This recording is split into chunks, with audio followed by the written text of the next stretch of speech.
এ ঘটনার 40 দিন পর হজরত আদম আলাইহিস সালামের রূহ সৃষ্টি হলে তখন জিব্রাইল, মিকাইল, ইসরাফিল ও আজরাইল আলাইহিস সালামের প্রতি আদমের রূহ দেহ পিঞ্জরে পৌঁছে দেওয়ার আদেশ করা হয়। তাদের প্রত্যেকের সাথে 70,000 ফেরেশতা। আদমের রূহ একটি নূরের পাত্রে করে আরেকটি নূরের ডাকনা দিয়ে ডেকে এনে আদম আলাইহিস সালামের মস্তিষ্কের উপর রেখে ডাকনা উঠিয়ে ফেলে। কেমন করে আদমের রূহ দেহ পিঞ্জরে প্রবেশ করে তা দেখার জন্য সপ্ত আকাশে ফেরেশতার আগমন হয়। যখন শব্দ হলো, হে রূহ, এ দেহ পিঞ্জরে প্রবেশ করো, তখন আদম আলাইহিস সালামের রূহ দেহ পিঞ্জরের চারদিকে 7 বার চক্কর দেয়, কিন্তু প্রবেশ করতে না পেরে নিবেদন করে, হে আল্লাহ, আমি নূরের তৈরি, আর এ দেহ পিঞ্জর অন্ধকার আবর্জনাপূর্ণ, কেমন করে আমি এতে প্রবেশ করব।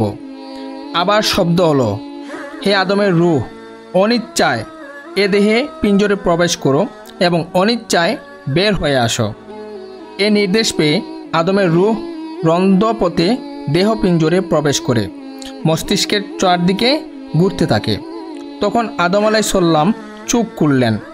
তখন তার রূহ মাথা থেকে কণ্ঠনালী থেকে বক্ষে এবং বক্ষ থেকে নাভি পর্যন্ত পৌঁছে কর্দমাক্ত দেহ পিঞ্জর গোশত, হাড়, অস্থিমজ্জা ও অন্ত্রে রূপান্তরিত হওয়ার ফলে আল্লাহর কুদরতে আদম আলাইহিস সালাম জমিনের উপর হাতে ঠেস দিয়ে উঠতে চান।